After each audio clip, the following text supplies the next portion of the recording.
ನಮಸ್ಕಾರ, ನೀವು ನೋಡ್ತಿದ್ದೀರಾ ರಿಪಬ್ಲಿಕ್ ಕನ್ನಡ. ನಾನು ಅಶ್ವಥ್ ಅಂತ. ಏನ್ರಿ ನಿಮ್ಮ ಪ್ರಾಬ್ಲಮ್ಮು, ಏನ್ ನಿಮ್ಮ ಪ್ರಾಬ್ಲಮ್ ಅನ್ಕೊಂಡು ರಾಜ್ಯದ ಜೊತೆಗೆ ಅದರಲ್ಲೂ ಕೂಡ ಬೆಂಗಳೂರಿನ ಪ್ರಮುಖ ಏರಿಯಾಗಳಿಗೆ, ಗಲ್ಲಿಗಳಿಗೆ, ಸ್ಲಮ್ಗಳಿಗೆ ಎಲ್ಲೆಲ್ಲಿ ಅಭಿವೃದ್ಧಿ ಕುಂಠಿತ ಆಗಿದೆ ಅಲ್ಲೆಲ್ಲ ಕಡೆನೂ ಹೋಗಿ ನಾವು ಜನರನ್ನ ಮಾತನಾಡ್ತಿದ್ವಿ. ಅದೇ ರೀತಿಯಾಗಿ ನಾವಿವತ್ತು ರಾಜರಾಜೇಶ್ವರಿ ನಗರ ಕ್ಷೇತ್ರದಲ್ಲಿ ಮುನಿರತ್ನ ಪ್ರತಿನಿಧಿಸುವಂತಹ ಕ್ಷೇತ್ರ ಆದಿ ಜಾಂಬವ ನಗರಕ್ಕೆ ಬಂದಿದ್ದೇವೆ. ನಾಗರಬಾವಿ 2ನೇ ಹಂತ. ಇಲ್ಲಿ ಇವತ್ತಿನ ಜನರ ಪರಿಸ್ಥಿತಿ ಯಾವ ರೀತಿ ಇದೆ ಅಂತ ಹೇಳಿ ನಿಮ್ಮ ಮುಂದೆ ತೋರಿಸ್ತೀನಿ, ಜೊತೆಗೆ ಜನರನ್ನು ಕೂಡ ಮಾತನಾಡ್ತೀನಿ. ಅದಕ್ಕಿಂತ ಮುಂಚಿತವಾಗಿ ನೋಡಿ, ಆದಿ ಜಾಂಬವ ನಗರ ಅಂಗನವಾಡಿ ಮಕ್ಕಳ ಅಭಿವೃದ್ಧಿ ಕೇಂದ್ರ ಅಂತೆ. ಇದು ಮಕ್ಕಳ ಅಭಿವೃದ್ಧಿ ಕೇಂದ್ರ ತರ ನಿಮಗೆ ಕಾಣಿಸ್ತಾ ಇದೆಯಾ? ಗಮನಿಸ್ತಾ ಇದ್ದೀರಲ್ಲ, ಇದೊಂದು ಮನೆ, ಇದೊಂದು ಶೆಡ್ಡು. ಈ ಶೆಡ್ ಒಳಗಡೆ ಬೀಗ, ಇಲ್ಲಿನ ಪರಿಸ್ಥಿತಿಯನ್ನು ಕೂಡ ಗಮನಿಸ್ತಾ ಇದ್ದೀರಿ. ಇದು ಮಕ್ಕಳ ಅಭಿವೃದ್ಧಿ ಕೇಂದ್ರ ಅಂತೆ. ಅದು ಯಾವ ರೀತಿ ಅಂತ ಹೇಳಿ ಗೊತ್ತಿಲ್ಲ. ಇಲ್ಲಿನ ಜನರು ಯಾವ ರೀತಿ ಬದುಕ್ತಾ ಇದ್ದಾರೆ ಅಂತಲೂ ಕೂಡ ಗೊತ್ತಿಲ್ಲ. ಬನ್ನಿ, ಒಂದಷ್ಟು ಜನ ಇದ್ದಾರೆ, ಅವ್ರನ್ನ ಮಾತನಾಡ್ಸೋಣ. ಇಲ್ಲಿನ ಪರಿಸ್ಥಿತಿ ಹೇಗಿದೆ, ಅವರ ಸೌಲಭ್ಯಗಳು ಹೇಗಿದೆ, ಎಲ್ಲವನ್ನು ಕೂಡ ಕೇಳ್ತಾ ಹೋಗೋಣ. ನಮಸ್ಕಾರ ಸರ್, ಏನು ನಿಮ್ಮ ಹೆಸರು? ನಮ್ಮ ಹೆಸರು ನಾರಾಯಣ್. ನಾರಾಯಣ್ ಅವರೇ, ಆದಿ ಜಾಂಬವ ನಗರಕ್ಕೆ ಇವತ್ತು ಬಂದಿದ್ದೀವಿ. ಇಲ್ಲಿಗೆ ಯಾವ್ದಾದ್ರು ಮೀಡಿಯಾ ಬಂದಿದೆಯಾ ಈ ಮುಂಚೆ? ಇದು ಮುಂಚೆ ಯಾವುದೇ ಮೀಡಿಯಾ ಬಂದಿಲ್ಲ. ಮೀಡಿಯಾ ಇಲ್ಲಿನ ಪರಿಸ್ಥಿತಿ ಏನಾದ್ರು ಕೇಳಿದ್ದಾರೆ ಯಾರಾದರೂ?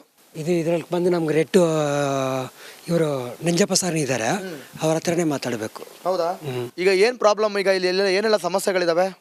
ಇದೆಲ್ಲ ಏನಂದ್ರೆ ರೋಡ್ ಮಾಡ್ಕೊಡ್ತೀನಿ ಹೇಳಿದ್ದಾರೆ. ಇದು ಟಿ.ಕೆ. ಸರ್ವಿಸ್ ಕಡೆ ಇರೋದು ರೋಡ್ ಹಕ್ಕುಪತ್ರ ಕೊಡ್ತೀನಿ ಹೇಳಿದ್ದಾರೆ. ಯಾವಾಗ ಹೇಳಿದ್ರು? ಅದು ಹೇಳಿ ಆಲ್ರೆಡಿ ಒಂದು 6 ತಿಂಗಳಾಯಿತು. ಅವ್ರು ಎಲೆಕ್ಷನ್ ಮುಂದೆ ಹೇಳಿರೋದು. ಎಲೆಕ್ಷನ್ ಮುಂದೆ? ಎಷ್ಟು ವರ್ಷದಿಂದ ಇಲ್ಲೇ ಇದ್ದೀರಾ? ನಾವಿಲ್ಲ ಒಂದು 15 ವರ್ಷ ಆಯಿತು. 15 ವರ್ಷದಿಂದ ಹಿಂಗೆ ಇದ್ದೀರಾ? 15 ವರ್ಷದಿಂದ ಯಾರು ಕೆಲಸನೇ ಮಾಡ್ಲಿಲ್ವಾ? ಯಾರು ಬಂದು ಮಾಡಿ ಕೊಟ್ಟಿಲ್ಲ. ಅಮ್ಮ ನಮಸ್ಕಾರ. ಓ ಪಾಪ, ನೀವು ನಿಂತು ಬಿಟ್ರಿ ಅತ್ಲಾಗಿ. ಏನು ಮಾಡೋಣ? ಏನು ನಿಮ್ಮ ಹೆಸರು? ನಮ್ಮ ಪರಿಸ್ಥಿತಿ ಹೆಂಗಿದೆ ನೋಡಿ ಸರ್. ಹೌದಲ್ವಾ? ಅದೇ ನೋಡ್ತಾ ಇದ್ದೀನಪ್ಪ. ಇಲ್ಲಿ ಯಾರೇ ಚಾನಲ್ ಅವ್ರು ಬಂದಿಲ್ವಾ? ಎಲ್ಲ ಮನೆಯಲ್ಲಿ 3-4 ಜನ ಇದ್ದೀವಿ, ಮಕ್ಕಳು ಕಟ್ಕೊಂಡು. ಯಾರು ನಮ್ಮನ್ನು ಗಮನಿಸೋರಿಲ್ಲ. ಆವಾಗ ಮಾಡ್ತೀವಿ, ಇವಾಗ ಮಾಡ್ತೀವಿ ಅಂತ ಹೇಳ್ತಾ ಇದ್ದಾರೆ. ಈ ಥರ ಕಾಲ ಕಳೀತೇವೆ. 10-12 ವರ್ಷ ಆಯಿತು ಸರ್. ನಾವು ಎಷ್ಟು ವರ್ಷ ಆಯ್ತು ಬಂದು ನೀವು? ಆಲೇ 10-12 ವರ್ಷ ಆಯಿತು ಸರ್. 10-12 ವರ್ಷದಿಂದ ಇದೇ ಥರ ಶೆಡ್ ಒಳಗೆ ಬದುಕ್ತಾ ಇದ್ದೀರಾ? ಇದು ಖಾಲಿ ಜಾಗ ಇತ್ತು, ಗುಡಿಸ್ಲಾಕೊಂಡು ಈಗ ಒಂದು ಸ್ವಲ್ಪ ಹಿಂಗೆ ಹಾಕೊಂಡು ಇದ್ದೀವಿ. ಇಲ್ಲಿ ಆಫೀಸ್ ಇದು. ಅಲ್ಲ, ಈಗ ಇದೇ ರೀತಿ ಶೆಡ್ ಒಳಗೆ ಬದುಕ್ತಾ ಇದ್ದೀರಾ ನೀವು? ಹೌದು ಸರ್. ಮಳೆ ಬಂತು ಅಂದರೆ ಹಾವು ಹಲ್ಲಿಗಳು ಮನೆಗೂ ಬರೋವು ಎಷ್ಟು ಇಲ್ಲಿ ಸಂದುಗಳಿಗೆಲ್ಲ ಇದ್ದೀವಿ ಸರ್. ಎಲ್ಲ ಪಕ್ಕ ನೀರಿನ ವ್ಯವಸ್ಥೆ ಎಲ್ಲ ಚೆನ್ನಾಗಿದೆಯಾ? ನೀರೊಂದು ವ್ಯವಸ್ಥೆ ಮಾತ್ರ, ಅದೊಂದೇ ಚೆನ್ನಾಗಿರೋದು. ನೀರು ಕುಡ್ಕೊಂಡು ಬದುಕ್ರಿ ಅಂತ. ನೀರು ಕುಡ್ಕೊಂಡು ಬದುಕ್ರಿ, ಬೇರೆ ಅಂತ ಏನು ಬೇಡ. ಸೌಕರ್ಯ ಹೆಂಗಿದ್ರು ಪರವಾಗಿಲ್ಲ. ಹಕ್ಕುಪತ್ರಗಳನ್ನು ಕೊಟ್ಟಿದ್ದಾರಾ? ಇಲ್ಲ ಸರ್, ಅದಕ್ಕೋಸ್ಕರನೇ ಕಾಯ್ತಾವಿ. ಇವತ್ತು ನಾಳೆ. ಈಗ ಈ ಸೈಟ್ ನಿಮ್ದೇನಾ, ಸ್ವಂತನಾ? ಸ್ವಂತನೇ ಹಾಕೊಂಡಿದ್ದಾರೆ. ಬಟ್ ಆದ್ರೆ ಸ್ವಂತನೇ ಹಾಕೊಂಡಿದ್ರೆ ಗೊತ್ತಿಲ್ಲ, ಏನ್ ಬೇಕಾದ್ರೂ ಆಗ್ಬೋದು. ಏನಾಗುತ್ತೆ ಕರೆಂಟ್ ವ್ಯವಸ್ಥೆ? ಕರೆಂಟು ನೀರು ವ್ಯವಸ್ಥೆ ಇದೆ. ಚರಂಡಿ ವ್ಯವಸ್ಥೆ ಇಲ್ಲ. ಎಲ್ಲ ಸೊಳ್ಳೆ ಗಿಡ ಎಲ್ಲ ನೋಡಿ, ಮೋರಿ ಪಕ್ಕ ಇಲ್ಲೇ ಇದೆ, ದೊಡ್ಡ ಮೋರಿ. ಏನ್ ಮಾಡೋದು ಸರ್? ಬದುಕ್ತಾ ಇದ್ದೀರಾ? ಓಕೆ ಮೇಡಮ್ ಅವ್ರ, ಏನ್ರಿ? ನಮಸ್ಕಾರ ಕಣ್ರಿ. ಏನ್ ನಿಮ್ಮ ಹೆಸರು? ಪ್ರಮೀಳಾ ಅವ್ರೆ, ನೀವೇ ನೋಡ್ರಿ, ಈಗ ಹೇಳ್ಬೇಕೀಗ ಇಲ್ಲಿ ಈ ತರ ಶೆಡ್ ಒಳಗೆ ಬದುಕ್ತಾ ಇದಾರಲ್ಲ, ಏನ್? ನಾವು ಸ್ಲಮ್ಮಲ್ಲೇ ಇರೋದು. ನಾವು ಬಡವರು, ಏನ್ ಮಾಡೋದು? ಯಾಕೆ ಈ ತರ ಪರಿಸ್ಥಿತಿ ಕೇಳಿಲ್ವಾ? ಯಾರು ಕೇಳೋದು ಏನೋ ಆಗುತ್ತೆ ಮಾಡ್ಕೊಡ್ತೀನಿ ಅಂತಾರೆ ಸರ್. ಏನಾಗುತ್ತಂತೆ? ಓಟ್ ಹಾಕಿದ್ರಾ? ಓಟ್ ಹಾಕ್ತಾವ ಸರ್. ಎಲ್ಲ ಗೃಹಲಕ್ಷ್ಮಿ ಎಲ್ಲ ಬಂತ? 2,000 ರೂಪಾಯಿ ಬಂತ? ಅದು ಸ್ಟಾಪ್ ಮಾಡಿದ್ದಾರೆ ಸರ್. ಅದನ್ನು ಸ್ಟಾಪ್ ಮಾಡ್ಬಿಟ್ರಾ? ಎಷ್ಟು ತಿಂಗಳಾಯ್ತು? ಹಳೆ ಒಂದು 2 ತಿಂಗಳಾಯ್ತು ಸರ್. 2 ತಿಂಗಳಿಂದ ಅದು ಸ್ಟಾಪ್. ಎಲ್ಲೇ ಹೋದ್ರು ಅದೇ ಕಂಪ್ಲೇಂಟು. ಅದು ಬರ್ತಾ ಇಲ್ಲ. ಅಕ್ಕಿ ರೇಷನ್ ಕಾರ್ಡ್ ಎಲ್ಲ ಇದೆಯಾ? ಇದೆ ಸರ್, ಇದೆ.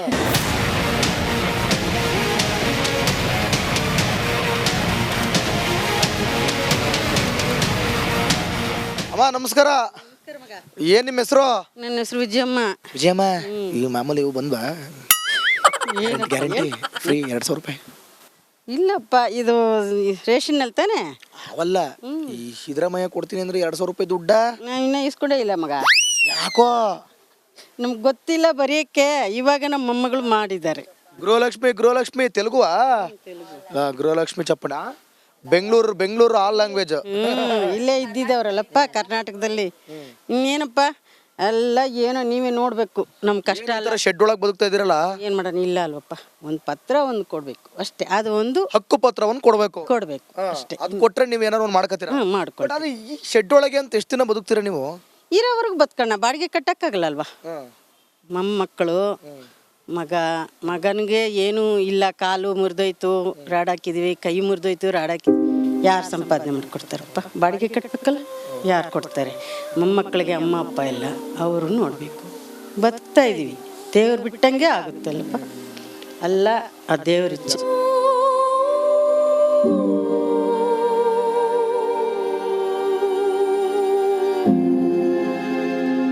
ಓಟ್ ಹಾಕ್ಸ್ಕೊಳಕ್ ಬರ್ತಾರಲ್ವಾ, ಅವಾಗ ನೀವೇನು ಕೇಳೋದಿಲ್ವಾ? ಏನು ಕೇಳೋಣ, ಮಾಡ್ತೀವಮ್ಮ ಅಂತಾರೆ ಅಷ್ಟೇ ತಾನೇಪ್ಪ. ಮಾಡ್ತೀವಮ್ಮ ಅಂತಾರೆ, ಮಡಗ್ಬಿಟ್ಟು ಹೋಯ್ತಾರೆ. ಅಷ್ಟೇ, ಅವರು ಗೆದ್ರೆ ಅವರು ಇದಕ್ಕೆ ಅಲ್ವೇ ಸುಖವಾಗಿರ್ತಾರೆ. ಏನೋ ಮಾಡುವಾಗ ಬಂದು ಅಮ್ಮ ನೋಡ್ತೀವಿ ಇದೆಲ್ಲ ಮಾಡಿಕೊಡ್ತೀವಿ ಅಂತಾರೆ. ನಾವು ಹೌದನ್ಬೇಕು. ನಮ್ಮ ಮನೆ ಮಕ್ಕಳೇ ನಮ್ಗೆ ನೋಡಲ್ಲ, ಇನ್ನು ಬೇರೆಯವ್ರನ್ನ ಕೇಳೋಕ್ಕೆ ಏನೂ ಇಲ್ಲಪ್ಪ, ಸ್ವಂತನೇ ಇಲ್ಲ ಅದು ಅಲ್ವಾ. ದುಡಿದು ತಿನ್ನೋದು ಯಾವತ್ತಿಗೂ ಗ್ಯಾರಂಟಿ. ಗ್ಯಾರಂಟಿ ಗ್ಯಾರಂಟಿ ದುಡ್ದು ತಿನ್ನೋದೇ ಗ್ಯಾರಂಟಿ. ಗ್ಯಾರಂಟಿ. ಇವ್ರು ಕೊಡೋ ಗ್ಯಾರಂಟಿ ಗ್ಯಾರಂಟಿ ಅಲ್ಲ. ಅಲ್ಲ. ಏನ್ ನಿಮ್ಮ ಹೆಸರು? ಮಮತಾ. ಮಮತಾ ಅವ್ರೆ, ಮಗು ನಿಮ್ದೇನಾ? ಏನ್ ಹೆಸರು ಅದ್ರದ್ದು? ದೀಕ್ಷಾ. ದೀಕ್ಷಾ. ಸರಿ, ಇಂಥ ಒಂದು ಶೆಡ್ ಒಳಗಡೆ ಜೀವನ ನಡೆಸ್ತಾ ಇದ್ದೀರಾ. ಈಗ ನಾವು ಕೂಡ ಶೆಡ್ ಹತ್ರ ಬಂದಿದ್ದೀವಿ. ಈ ಪರಿಸ್ಥಿತಿ ನೋಡ್ತಾ ಇದ್ದೀವಿ, ಏನಂತೀರಾ? ಅಂದರೆ ಒಂದೊಂದು ಲೆವೆಲಿಂದ ಮುಂದಕ್ಕೆ ಹೋಗುತ್ತೆ. ಇದಕ್ಕಿನ್ನ 8 years ಬ್ಯಾಕ್ ಇದಕ್ಕಿನ್ನ ಇದಾಗಿತ್ತು. ಅಂದರೆ ಬರೀ ಕವರ್ ಕಟ್ಕೊಂಡಿರೋ ಥರ ಗುಡ್ಸ್ಲೆಲ್ಲ ಇತ್ತು. ಇವಾಗ ಸ್ವಲ್ಪ ಒಂದೊಂದು ಲೆವೆಲಿಂದ ಇಂಪ್ರೂವ್ಮೆಂಟ್ ಆಗ್ತಾ ಬರ್ತಾ ಇದೆ. ನೀರು, ಕರೆಂಟು, ಫಸ್ಟ್ ಎಲ್ಲ ಅದು ಏನೂ ಇರಲಿಲ್ಲ. ನನ್ನ ಪ್ರಕಾರ ಅದು ಮೂಲಭೂತ ಸೌಕರ್ಯ, ಅದು ಎಲ್ಲೇ ಇದ್ರೂ ಇರಲೇಬೇಕು. ಒಂದೊಂದಿಂದ ತಾನೇ ಅವರು ಇವಾಗ ಅವ್ರು ಹೇಳಿತ್ತು ಒಂದೊಂದೇ ನಿಧಾನಕ್ಕೆ ಒಂದೊಂದೇ ಮಾಡ್ಕೊಂಡು ಬರ್ತಿದ್ದಾರೆ. ಒಂದೊಂದೇ ಇದಾಗ್ತಾ ಇದೆ. ನೋಡಬೇಕು ಇನ್ನೂ ಒಂದು ಸ್ವಲ್ಪ. ಎಷ್ಟು ಮನೆ ಇದೆ ಇಲ್ಲಿ? ಇರುತ್ತೆ ನಿಮ್ಮ ಪ್ರಕಾರ? ನನ್ನ 50 ಮೇಲೆ ಇದೆ. ಅದೇ ಒಂದು 100 ಮನೆ ಇದೆ ಅಂತ ಅನ್ಕೊಳ್ಳಿ. ಒಂದು 100 ಮನೆಗೆ ಒಂದು 100 ದಿನದಲ್ಲಿ ವ್ಯವಸ್ಥೆ ಮಾಡೋಕ್ಕಾಗಲ್ವಾ? ಅದು ಅವರ ವೇಳೆ ಲೆಕ್ಕಾಚಾರ ನೋಡಿದ್ರೆ 100 ವರ್ಷ ಹೋಯ್ತದ ಅದು. ನಿಮ್ಮ ಕಾಲಕ್ಕೆ, ನಿಮ್ಮ ಮಕ್ಕಳು ಕಾಲಕ್ಕೆ, ನಿಮ್ಮ ಮೊಮ್ಮಕ್ಕಳು ಕಾಲಕ್ಕೆ ಹೋಗ್ತಾನೆ ಇರುತ್ತೆ. ಅದು ಅವ್ರ ಇದನ್ನ ಯಾರಾದ್ರೂ ಅಭಿವೃದ್ಧಿ ಅಂತ ಹೇಳ್ತಾರೆ? ಇದು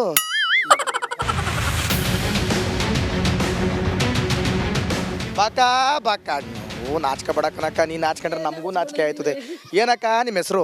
ಸರೋಜ. ಸರೋಜಾ ಅವ್ರೆ, ಬಂತ 200 ರೂಪಾಯಿ? ನಮ್ಗೆ ಗೊತ್ತೇ ಇಲ್ವೇ, ನಾವಿಂದ ಆಧಾರ್ ಕಾರ್ಡ್ ಇಲ್ಲ. ನೀವು ಹಿಂಗೆ ಶೆಡ್ಡಲ್ಲಿ ಇದ್ರೆ ಏನು ಪ್ರಶ್ನೆ ಮಾಡಬೇಡಿ, ಬರೀ ಶೆಡ್ಡಲ್ಲೇ ಎದ್ದು ಬಿಡಿ. ನಮ್ಮ ಕಾಸು ಕೊಡಿಲ್ಲ, ತೊಗೊಂಡು ಇಲ್ಲ. ಆಸು ಕೊಡಿಲ್ಲ, ತಗೊಂಡು ಇಲ್ಲ. ಒಂಚೂರು ಮುಂದಕ್ಕೆ ಬನ್ನಿಲಿ. ನೀವು ಆ ಕಡೆ ಡೌನ್ ನಿಂತು ಬಿಡ್ರೆ ನಾವು ಇನ್ನು ಕುಳ್ಳ ಇದ್ದೀನಿ. ಸರಿ ಹೇಳಿ ಮತ್ತೆ. ಒಟ್ಟು ನಾವು ಹಾಕೋದು ದುಡ್ಡು ತೊಗೊಂಡು ಹಾಕೋಷ್ಟು ಇರಬಾರ್ದು. ಈ ಥರ ಪರಿಸ್ಥಿತಿಲಿ ನೀವು ಬದುಕ್ತಾ ಇದ್ದೀರಾ. ಕಾಂತರಾಜ್ ಅವರೇ, ಹಂಗೆ ಒಂಚೂರು ಪ್ಯಾನ್ ಮಾಡಿ ತೋರಿಸಿ. ಮನೆ ಒಳಗೂ ಹೋಗಿ ಹಂಗೆ. ನಮ್ಮ ಕಾಂತರಾಜ್ ನಿಮ್ಗೆ ಈಗ ತೋರಿಸ್ತಾರೆ. ಈ ಥರ ಒಂದು ಬದುಕನ್ನು ನಡೆಸ್ತಾ ಇದ್ದಾರೆ ನೋಡಿ. ಇಷ್ಟೇ ಪುಟ್ಟು ಮನೆ, ಪುಟ್ಟು ಕೋಣೆ, ಪರವಾಗಿಲ್ಲ. ಮನೆ ಚಿಕ್ಕದಾದ್ರೇನು ಮನಸ್ಸು ದೊಡ್ಡದಾಗಿರ್ಬೇಕು. ಇಲ್ಲಿರೋರ ಮನಸ್ಸೆಲ್ಲ ದೊಡ್ಡದೆ. ಆದರೆ ಅದಕ್ಕೆ ಸರ್ಕಾರ ಭಾಳ ಅನುಕೂಲ ಮಾಡಿಕೊಡ್ಬೇಕಾ? ಅವ್ರವ್ರ ಹಕ್ಕುಪತ್ರ ಎಲ್ಲ ಕೊಡಬೇಕು, ಎಲ್ಲ ಮಾಡಬೇಕು. ಬಟ್ ನೋಡಿ ಇಲ್ಲಿ ಗಮನಿಸ್ತಾ ಇದ್ದೀರಾ ನೋಡಿ, ಈ ರೀತಿಯಾದಂಥ ಮನೆ ಒಳಗಡೆ ಯಾವ ಮೀಡಿಯಾವೂ ಕೂಡ, ಇಲ್ಲಿಗೆ ಯಾವ ಮಾಧ್ಯಮವೂ ಕೂಡ ಕಾಲಿಡದ ಜಾಗಕ್ಕೆ ರಿಪಬ್ಲಿಕ್ ಕನ್ನಡ ಬರ್ತಾ ಇರೋದು, ಎಲ್ಲವನ್ನು ಕೂಡ ತೋರಿಸ್ತಾ ಇರೋದು. ಬೆಂಗಳೂರಿನ ಗಲ್ಲಿ ಏರಿಯಾ ಯಾವುದನ್ನು ಕೂಡ ಬಿಡೋದಿಲ್ಲ. 5 ಗಂಟೆಗೆ ನೀವೆಲ್ಲರೂ ಕೂಡ ಈ ಪ್ರೋಗ್ರಾಮ್ನ ನೋಡಬೇಕು, ಗೊತ್ತಾಗಬೇಕು ಬ್ರ್ಯಾಂಡ್ ಬೆಂಗಳೂರ ಇದು ಏನು ಅಂತೇಳಿ. ಏನೇನು ಸಮಸ್ಯೆ ಇದೆ ಈಗ? ಏನೇನು ಪ್ರಾಬ್ಲಮ್ ನಿಮ್ಮದು? ಇದರದ್ದು ಹೆಂಗಿದೆ, ಏನು ಮಾಡೋಕ್ಕಾಗುತ್ತೆ? ಏನು ಮಾಡೋಕ್ಕಾಗುತ್ತೆ? ನಮಸ್ತೆ ಅಮ್ಮ, ಏನು ನಿಮ್ಮ ಹೆಸರು? ನಿರ್ಮಲಾ ಅನ್ಬಿಟ್ಟು. ನಿರ್ಮಲಾ ಅವರೇ, ನೋಡ್ರಿ ಇಲ್ಲಿ ವಾಷಿಂಗ್ ಪೌಡರ್ ನಿರ್ಮಾ ಅಂತ ಕೇಳಿದ್ರಾ? ಕೇಳಿದೀವಿ ಸರ್. ಏನು ಹೇಳೋದು ಸರ್, ಎಲ್ಲ ಎಲೆಕ್ಷನ್ಗೆ ಹಾಕಿಸ್ಕೊಂಡು ಓಟ್ ಹಾಕ್ಸ್ಕೊಂಡು ಹೋಗ್ತಾರೆ. ಆಮೇಲೆ ಮತ್ತೆ ನಮ್ಗೆ ಯಾರು ತಿರುಗು ನೋಡಲ್ಲ. ನಾವು ಇಲ್ಲಿ ಮಳೆ ಗಾಳಿ ಇದು ಮೋರಿ ನೀರೆಲ್ಲ ತುಂಬ್ಕೊಂಡಿದ್ರು ಯಾರು ನಮ್ಗೆ ಸಪೋರ್ಟ್ ಮಾಡೋರಿಲ್ಲ ಇಲ್ಲಿ. ಇಲ್ಲಿ ಯಾರು ಸಂಘದವ್ರು ಇದ್ದಾರೋ ಅವರೇ ನಮ್ಗೆ ಹೆಲ್ಪ್ ಮಾಡ್ತಿದ್ದಾರೆ. ಬಟ್ ಯಾರು ಕಾರ್ಪೊರೇಟರ್ ಆಗಲಿ ಯಾರೇ ಆಗಲಿ ಬಂದು ನಮ್ಗೆ ಏನು ನೋಡಲ್ಲ, ವಿಚಾರಣೆ ಮಾಡಲ್ಲ. ಅಷ್ಟೇ ಸರ್. ಹಂಗೆ ಹೌದು. ಏನೇನು ಸಮಸ್ಯೆಗಳಿದೆ ಇಲ್ಲಿ? ತುಂಬ ಸಮಸ್ಯೆ ಇದೆ ಸರ್. ಇಲ್ಲಿ ಒಂದು ವಾಟ್ರ್ ಆಗಲಿ ಮೋರಿ ನೀರಾಗಲಿ ಎಲ್ಲ ತುಂಬ್ಕೊಳ್ಳುತ್ತೆ. ಮತ್ತು ಒಂದು ಸೇಫ್ಟಿ ಇಲ್ಲ ನಮಗಿಲ್ಲಿ. ಮಳೆ ಗಾಳಿ ಬೆಳಕು ಇಲ್ಲ, ಸರಿ ಬೆಳಕೆಲ್ಲ ಇದೆ. ಸೊಳ್ಳೆಗಳ ಕಾಟ ಜಾಸ್ತಿ. ಮಾತ್ರ ಇಲ್ಲಿ ಹುಡುಗರು ಪೋಲಿ ಹುಡುಗರ ಕಾಟಗಳು ಇರುತ್ತೆ ಸರ್. ಹಂಗಾಗಿ ಇಲ್ಲಿ ಏನು ಹೆಣ್ಮಕ್ಳಿಗೆ ಭದ್ರತೆ ಸ್ವಲ್ಪ ಬೇಕಿತ್ತು ಅಂತ ಹೇಳೋಕೆ ಇಷ್ಟಪಡ್ತೀವಿ. ಇಲ್ಲಿ ಯಾರು ಹೇಳೋರಿಲ್ಲ, ಯಾರು ಕೇಳೋರಿಲ್ಲ. ಪರಿಸ್ಥಿತಿ ಕೆಟ್ಟದಾಗಿದೆ. ಹೌದು ಸರ್. ಅಮ್ಮ ನಮಸ್ಕಾರ. ಅಯ್ಯೋ ಹೋಗ್ಲಿ ಬಿಟ್ರಿ. ಏನ್ ನಿಮ್ಮ ಹೆಸರು? ಏನ್ ನಿಮ್ಮ ಹೆಸರು? ನರಸಮ್ಮ. ಅಯ್ಯೋ ಯಾಕೆ ನರಸಮ್ಮ ಹಿಂಗೆ ಭಯ ಬೀಳ್ತೀರಿ, ನಾಚ್ಕತ್ತೀರಿ ಕಣಂತೆ. ಹೇಳಿ ಈಗ ನಿಮ್ಮ ಏರಿಯಾಗೆ ಯಾರು ಚಾನಲ್ನವ್ರು ಬಂದಿದ್ರಾ, ಮೀಡಿಯಾದವ್ರು ಬಂದಿದ್ರಾ? ಯಾರು ಬಂದಿಲ್ಲ ಸರ್. ಯಾರು ಬಂದಿಲ್ಲ ತಾನೆ. ನಾವಂಗಾರ ಸುಮ್ಮನೆ ಬಂದಿದ್ದೀವಾ? ಎಲ್ಲ ಸಮಸ್ಯೆ ಕೇಳಕ್ ಬಂದಿವಿ. ಏನ್ ನಿಮ್ಮ ಪ್ರಾಬ್ಲಮ್, ನಿಮ್ಮ ಏರಿಯಾ ಪ್ರಾಬ್ಲಮ್ ಪಟ ಹೇಳ್ಬಿಡ್ಬೇಕು. ಏರಿಯಾ ಪ್ರಾಬ್ಲಮ್ ಏನಿಲ್ಲ ಸರ್. ನಮ್ಗೆ ಹಕ್ಕುಪತ್ರ ಕೊಟ್ರೆ ಏನೋ ಇಷ್ಟು ವರ್ಷದಿಂದ ಇದ್ದೀವಿ. ಈ ಮೋರಿ ತುಂಬ್ಕತ್ತದ ಮಳೆಗಾಲದಲ್ಲಿ. ಅವಾಗೇನು ಅವರು ಇವರು ಬರ್ತಾರೆ ಗೆದ್ದಿರೋರು, ಅವ್ರು ಏನು ಹ್ಞೂ ಅನ್ಕೊಂಡು ಹೋಯ್ತಾರೆ ಅಷ್ಟೇ, ಏನು ಮಾಡಲ್ಲ.